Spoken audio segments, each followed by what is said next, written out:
I'm sorry, there is a Magen Avram that says that this whole law applies when it's a situation of when it's about not interrupting during davening. That would apply if it's a question of death. But if it's a hefsid mamain, again, this is chapter 104 in the Shulchan Aruch. If it's a loss of money, you should not interrupt. That's what I said. Now, what that means is very, very, it's very vague. Like, to what extent? How much of a loss of money? Are you obligated to give your whole life savings because you're in the middle of Shemoneh Esrei? You're not allowed to interrupt. So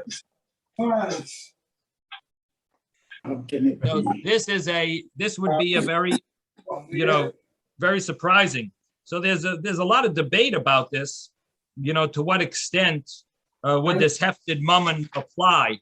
Some want to say that it applies until the obligation of meiser, just like for tzedakah, the person would be obligated to give meiser 10% of their earnings. So it could be for any mitzvah as well.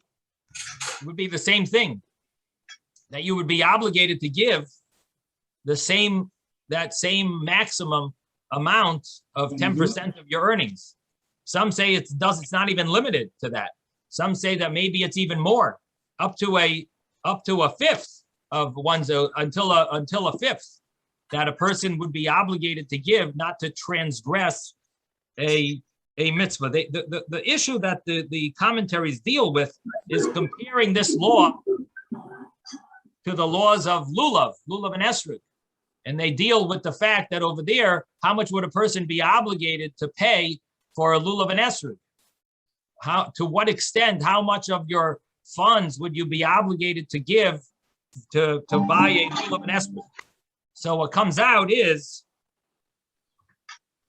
that there is a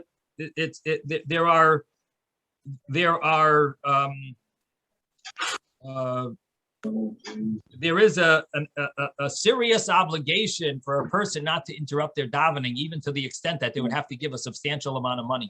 That's what it comes out from this. Now, the source of this law is connected to a law later on. That what happens if a person is in the middle of a business deal, they're in the midst of trying to collect a loan from someone, and it comes time for mincha, the time of mincha is passing, and if they leave and daven, they're going to lose the ability to collect the loan. Guy is here right now. He's willing to talk to you, and if you don't finish up with this business deal with the collecting your loan, what's going to end up happening is that this guy is going to take off. You're not going to be able to collect this loan. So they asked the Trumas Hadeshan, famous rabbi, if this would be a situation where you would be allowed to not daven and collect this loan. In other words, to what extent are you obligated to lose money in order to daven? And let me just mute everyone. The conclusion is that the Trumas Hadeshan answered. He said that really you would be obligated to daven, even though you're going to end up losing money. Nevertheless,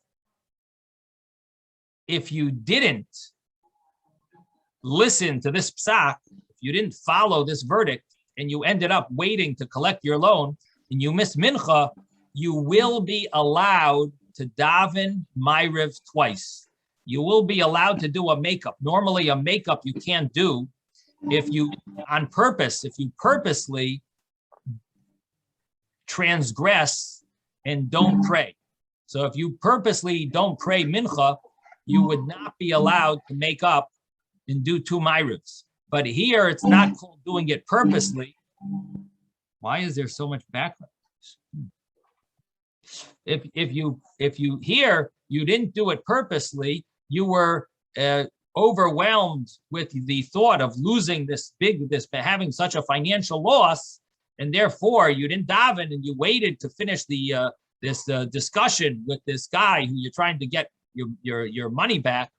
So in such a scenario, that would be considered a case of oines, forced or mistake, where you would be allowed to daven a second Shemona Esrei. For Ma'ariv, you could do 2 Shemona Esreis. So even though you did the wrong thing, but you're not called a maziv, you're not called you did it purposely. You did it because it was a financial loss, and therefore it's considered more like a shogeg, more like a mistake. So what comes out from this is that we see that to a certain extent, no matter, even if it's a big financial loss, a person should forego the loss and fulfill the mitzvah. Now we're going to continue in the Gemara, and the next piece of Gemara, again, we're on page 33a, and the next piece of Gemara talks about if a nachash, a snake, is wrapped around one's ankle. Afilu nachash, karuch ala kevai layaf. Yes, Ezra. You're muted.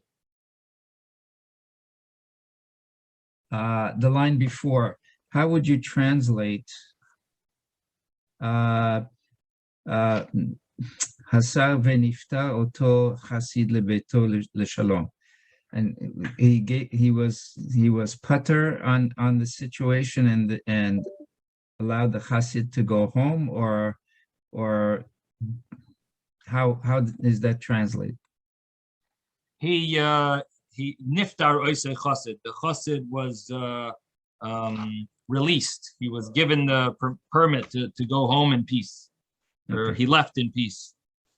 It's niftar oisei. I don't know what the best English word would be. He was when the teacher lets everyone go out of class. Rid of the problem. Again? When a teacher lets the class go, it frees everyone. It says you can go home. What is it? Dismissal. So that's the best word, dismissed. That chassid was dismissed to his house in peace. That would be the best translation. Thank you. I don't know who said that word, dismissal. Yehuda. Yehuda. Thank you, Yehuda. Okay. Yehuda Shkayach. Yeah, that's the word I was looking for. So the chassid was dismissed in peace to go home in peace. Okay. The next Gemara, afilu nachash, even if a snake is wrapped around his ankle, Karach ala kevai lo yapsik, he should not interrupt his prayer. Amar Rav Sheshes says, lo shanu ela nachash. We did not learn that a person is not allowed to interrupt his prayer only when it comes to a nachash, a snake, who is not necessarily going to bite him and wound him. Aval, but akrav, if it's a scorpion, Hoisek, he should stop his prayer and remove the scorpion or kill it or run away, whatever it is, because the scorpion is considered a serious danger of biting him and causing terrible death even. Now,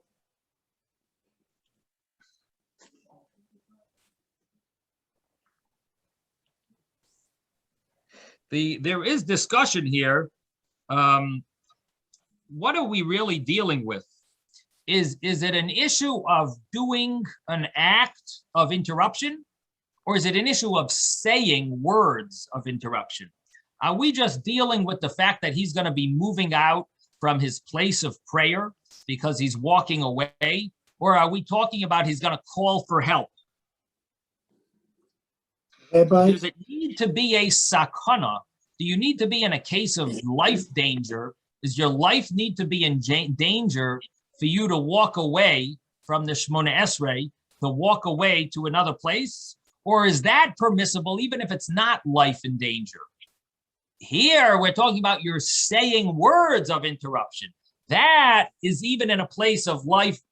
Even if your life is in danger, you're allowed even to say words of interruption, calling for help and so on, screaming and getting the the scorpion to be removed, that so that is a debate between the commentaries, what we're specifically dealing with here. And it comes out a difference in halacha. How serious does the situation need to be for you to move your place from where you're praying? Does it have to be like a life and death situation? Or is there room to say that it's really, no, we're really talking about interrupting with speech, but just walking out of your situation, maybe that doesn't need to, you would be allowed to in case of need. Yes, who had a question? Ben? Someone had a question. I did, but I don't anymore. Oh, okay, good. So from Rashi, it seems, if you look on the top Rashi, Rashi seems to talk about the interruption that you're doing is not really saying anything. You're just removing the akrav. You're just removing the scorpion. So you're interrupting your prayer.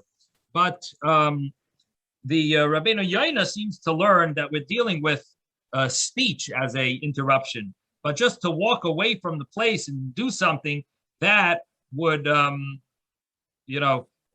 so in other words, you're telling someone to remove this akrav. You have your friend there who's praying and whatever, who's a character, and he knows how to deal with, animal, dangerous insects and things. And you tell him, oh, right here, And so that would be, according to Rabbeinu Yoina, that's what we're dealing with. Rabbi. Yes. It says there's a small note. Yeah. It says halasha in. It says even if a snake is wrapped around his head, or his heel, or a scorpion, one who was standing in prayer and a snake wrapped itself around his ankle, he should not interrupt his prayer to tell someone else to remove the snake. If he sees that the snake is agitated and primed to attack, he stops his prayer. Jerusalem Talmud. However, in the case of a scorpion, which is deadly, one always stops his prayer. Yeah. A scorpion, you stop praying immediately. Right. That's what we just said. We just read that difference, that if it's a scorpion, you do stop. A snake, not. A scorpion, yes. Okay? So. Because not all the snakes are poisonous. Right. So the Gemara continues, and it says that that Meisvei, the yeshiva. Oh, you have a question, Ezra? Yeah. Well, I think with the scorpion, the fact that the scorpion is blind and can't see you is more the reason why you're basically told to stop, and perhaps you would have to move. Whereas the snake, normally snakes don't, they see something that's a threat to them, so they normally move away and they don't bother you. But a scorpion, the only way the scorpion, if it moves forward, it only reacts when it hits something, and then it attacks. So I think that's the reason why they're basically saying a scorpion is more deadly because of the fact that it can't see. Mm-hmm. Okay, maybe. Very, very possible. Okay. So the Gemara continues, and it says, Meisvei, that they asked a question on this differentiation between a snake and a scorpion from a brisa. The brisa says, Nafal l'goy v'arayis. This is talking about a woman who wants to get remarried. Her husband, they don't know that he died, but they do have a reason to believe that he died, but they don't know for sure. Why? Nafal l'goy v'arayis. He fell into a pit of lions. So he fell into this pit of lions, and ein me'idin olav shemes. The Gemara, the Brisa says, you don't testify that this man died just because he fell into a pit of lions. That is not a guarantee that he died. Nafal l'chafira malei nachashim, that rabbim, if he fell into a pit that's full of snakes and scorpions, me'idin olav shemes, you can testify to his wife, to the bezdin, to the court, that he died, that he fell into this pit of snakes and scorpions, and we assume that he died to the extent that we will let his wife get remarried. So what do we see from this brisa? We see, number one, we see an interesting thing, that if it's like impossible that a person would have lived, that is, if it's similar to the scenario of snakes and scorpions, we can testify that, that the husband died and allowed the wife to remarry. But what we also see, and what's important to our Gemara, is that snakes and scorpions both are in the same category of definite danger. Both of them, not just scorpions. Our Gemara wanted to say that only snakes don't interrupt, and our Mishnah implied that it's snakes you don't interrupt, and the Gemara understood from that, but scorpions you do interrupt. Rav Sheshes. Scorpions you do interrupt, implying like there's a difference. Snakes aren't as dangerous, scorpions are. The brisa here clear, it says both. They're both in the same category. So the Gemara answers, and it says Shani Hassam over there is different. The Agav Itzitza Mazki, that because it's pressured, it is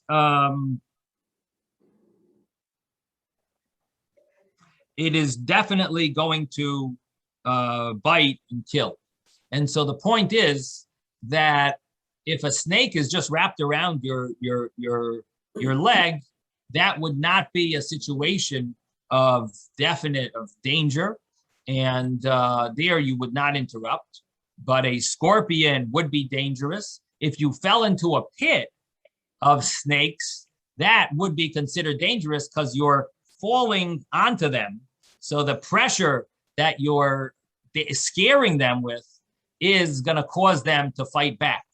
However, if you fell into a pit of lions, as long as you don't fall on the lion, you're not scaring them that they're going to want to fight back. And therefore, a person fell into the lion's den, it's not definite that the person was eaten up alive.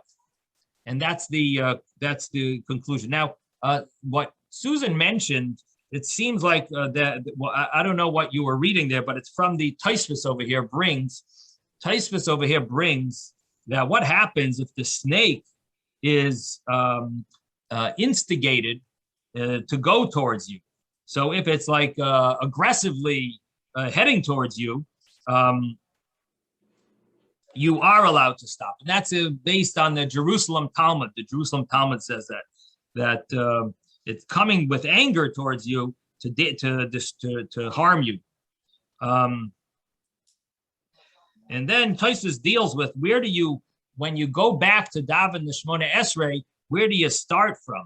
So he mentions that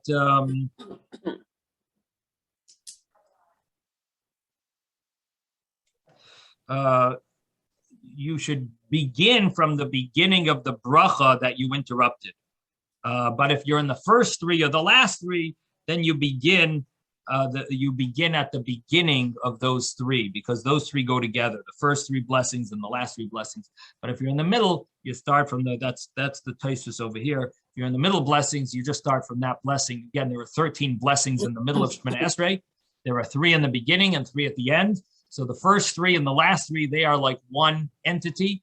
The middle 13 are like separate entities, and you would start where you interrupted. You would start the beginning of that blessing that you're on, that you interrupted if you're in the middle 13, the 13 middle blessings. So that is the statement that's the understanding, that's the statement of Tosfos. And the Gemara continues and it says, Amar Reb Yitzchak says, Rosh Varim Paisek. If a person saw oxen coming towards them, then a person would interrupt their prayer. The Tani Rav Oishia, Marchikin Mishar Tam Chamishim Amma. Person would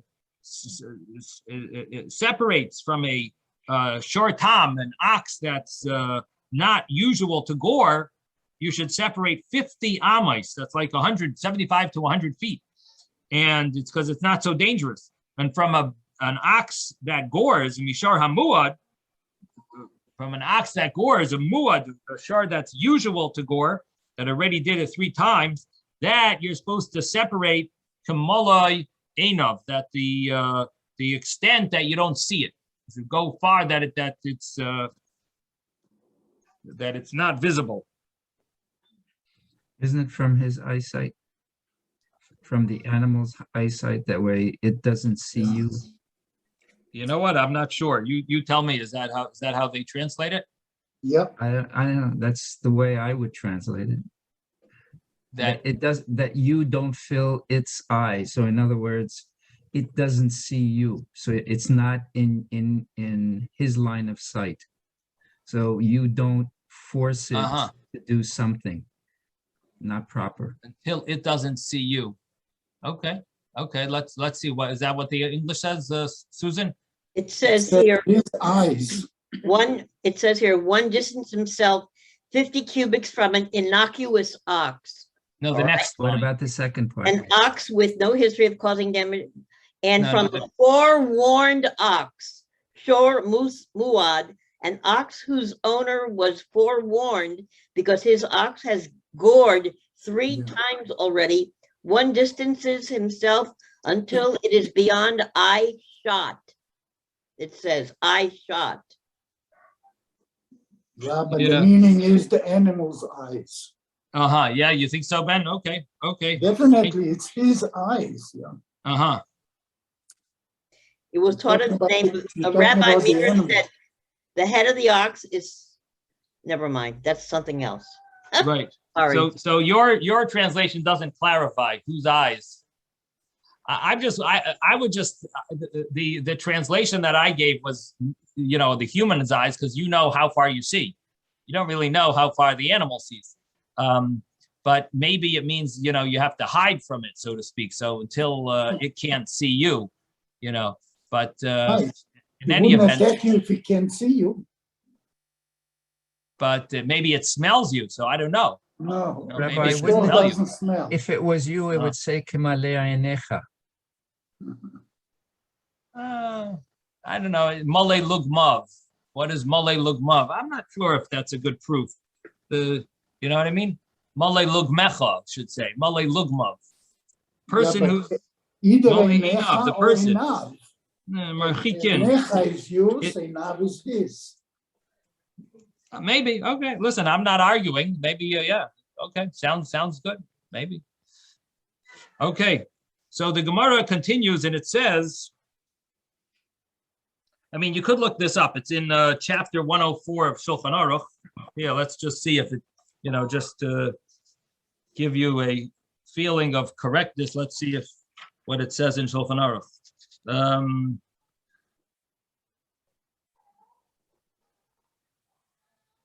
Oh, I see in Tosfos it says, At kama sheyirehu, means as much as the shore can see. I think. Doesn't clarify in that, and here it's not clear from the Shulchan Aruch either way. Yeah. Kuf Dalid. Let's see.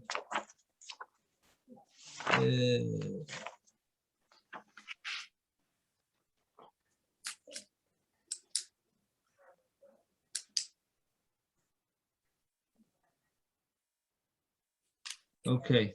Yeah, it doesn't say clearly here. Okay.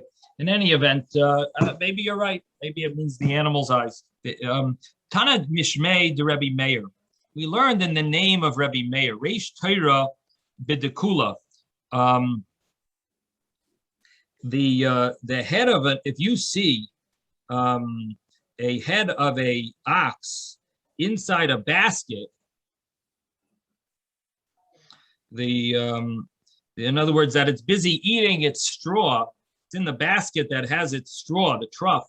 Solik le'igara. Go to the roof, ushdei darga mitoisach, and throw the ladder from below you, so that the ox cannot go up. Which doesn't mean literally, but it means be careful, because it's very dangerous.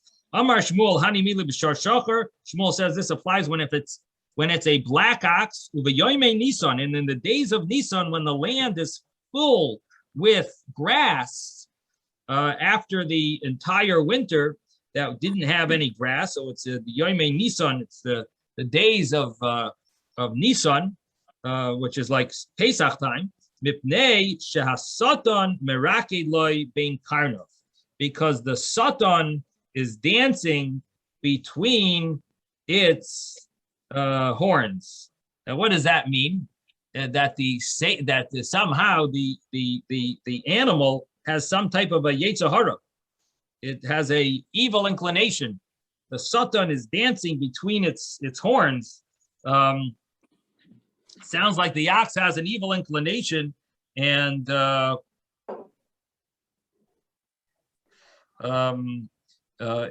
it will want to gore you. I don't know if the commentary over here has any explanation to this. If the animals have yetzer haras and so on. Yes, Ezra. Maybe he's just saying that, if the animal is eating, don't get in its way. Right. Okay. Well, I don't know if you're getting in its way of eating. It's eating from its Or crop, don't bother it. but don't go near it. Don't bother it. Right. But it's interesting, the term that it uses. The satan is dancing to him between his horns. Yes, Susan. There's 3 different explanations about oxen and whether it could be a black ox or a buffalo, or these animals were very dangerous and they obviously killed a lot of people. That's, I mean, obvious that these creatures, and you can't stop them from goring you. Now it says, yeah. But we want to know specifically about the evil inclination that it mentions. Here, dangerous, and during the time of year, it says Satan dances between its horns. Satan. Susan, we said that. Susan, we said that already. We're trying to figure out what that means. Do you have any commentary on that?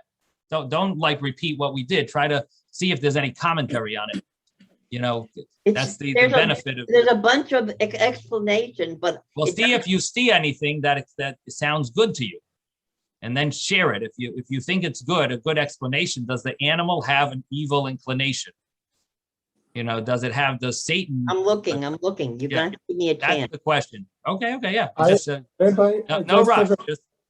I just if you have happen a to see comment something. Yes. on an animal that's eating. Not to disturb an animal that's eating because the animal thinks you are after her feed. Right. So they want to eat, and it's like a lion. If a lion eats meat, you're not going to go and grab a piece of meat. Right. Because the animal always protects their food. So right. Don't so disturb. I mean, the thing is that all animals, even our evil inclination, it comes from our animalistic side. So we have an animal side to us called the nefesh habahamis, and that's sort of the source of the desire of the yetzer hara. So the animal for sure has a yetzer hara, has an evil inclination. The only question is, what does this mean? Why is the evil inclination by the animal, why is it more at this time? So Rashi tells us, implies B'yoymei Nisan, that in these days, since the winter left, the land was dry, and now it sees a lot of grass. So the yetzer hara enters it, which implies like there is a hiskabros, there's strengthening, just like by a human. Sometimes a person's negative side overwhelms them. The same thing applies to animals, that they have different moods, I should say. And their animal side is more excited. So it says it's dancing between its horns. So the animals, of course, they have an evil inclination. It's the only inclination they have. The only inclination they have. But sometimes it gets stronger, like, for example, during this time when they